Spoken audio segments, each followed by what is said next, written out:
So let's just get right down to the meat here, because this is important. How well we negotiate will determine the outcome of the deal. They're not all going to be deals when you negotiate them, but a lot of them are, as you guys seen here. Some deals are deals, some deals are not deals. Negotiating the right terms will let you go and acquire the right financing to do the deal. See, if we had the right terms on this particular deal here, and if it was owned free and clear, this guy was a player. He was ready to make it happen. He was motivated to sell. It's just that there was some hidden motivation there. All right? Just have to be a chameleon. And if you don't feel like you can get in there and negotiate and do it, you just need to role play a couple times, because when it comes down to it, guys, the worst thing that these people can say is no. So we move on. That's the way it works. And if you use that same mindset and just focus on negotiating the right deal for the right terms, we can get in there. You do not want to use overly sophisticated techniques when negotiating these deals to the wrong people. All right? So the sophistication should be in line with the person on the phone. All right? That's the way it works. Very simple. Very simple. Here's the old-fashioned way of negotiating. The classic approach is for the seller to ask more than the property's worth. Right? That's most of the deals are on LoopNet. While the buyer offers less, each hoping to come up to some sort of an agreement. I call this positional bargaining. Each side takes a position, goes back and forth, and takes concessions. They take concessions till they reach a compromise, till they each are happy. Now the seller has something here, like the call that we just made. There was something going on there, and there's an ego. When you take away the relaxed approach and you get into the business roundtable approach, then egos get involved. That's the last thing you want to do. We're not going back and forth. It's not that type of negotiation. We want to show them the benefits, get in there, and use principled negotiations. One is people. Make note on this. You should always separate the people from the problem. The best outcome is to see eye-to-eye negotiating to solve issues, not attacking each other. That guy and him and I, we could have went toe-to-toe for an hour on the phone. There's no need to. That call took a lot of about, 3 minutes? I had him on hold for about 30 seconds to a minute. Number 2 is interests. The best of the best negotiators will always focus on the attention of the interests rather than the positions. See, I always focus on solving problems, and you should too. That's why you're here. Number 3 is options. You can negotiate and prepare a list of options to the seller, like seller financing with terms, deferred interest, no payment, no interest, etc. See, what happens when you put options on the table, a lot of times during negotiation, it's not a matter of whether they're going to do the deal or not do the deal. It's more so a matter of which deal they're going to take that you're putting in front of them. You understand? That's really, really powerful. That's like when you walk into McDonald's or Burger King and you look up. It's not a matter of whether you're going to buy something there. It's a matter of looking at the menu and deciding what you want to buy. You already walked through the door. You're a motivated person because you're hungry. This guy's extremely motivated, except his burger costs too much. All right? Number 4, criteria.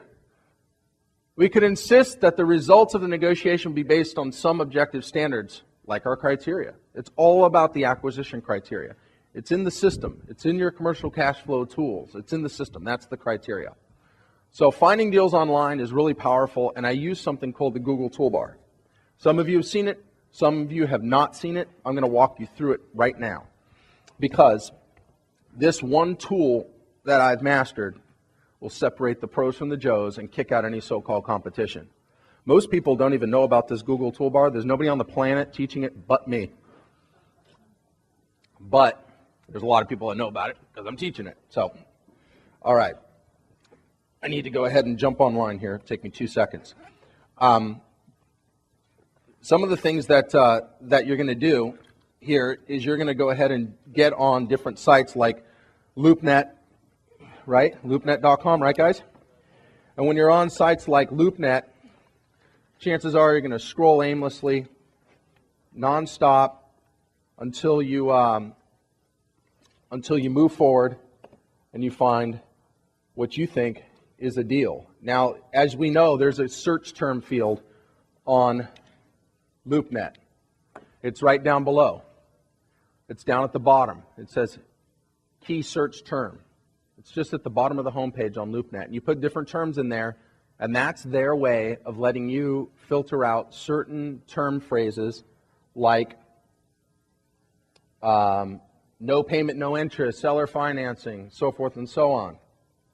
Well, the way that we want to go ahead and follow up and look at these deals, okay, is to be able to go on any website out there and be able to pull up a deal very, very quickly, all right?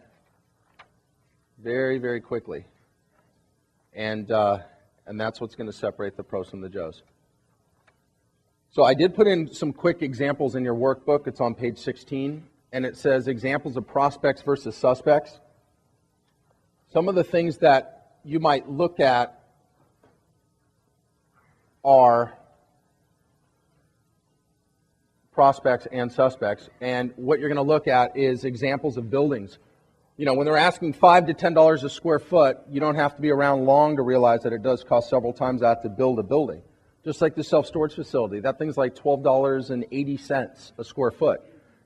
And it's a little over 30,000 square foot building. So it's certainly worth your attention when you see that the replacement value is really, really, really high, but their asking price is much, much lower what it would cost to build it. And then example of land when they're asking $10,000 an acre, and across America $10,000 an acre buys farmland in the middle of nowhere, it's certainly worth your attention when we can take it and put it to its highest and best use, meaning buy it agricultural and put it to commercial. And the example of an apartment building, when it comes down to cap rate, which we're not really focused on, so many people are focused on the cap rate, and I don't want you to get hung up on it. Cap rate is nothing more than a measuring stick, all right? And it means that the property's in a good condition when you see something at a 7% cap, all right, and it's not really worthy for you to pursue it.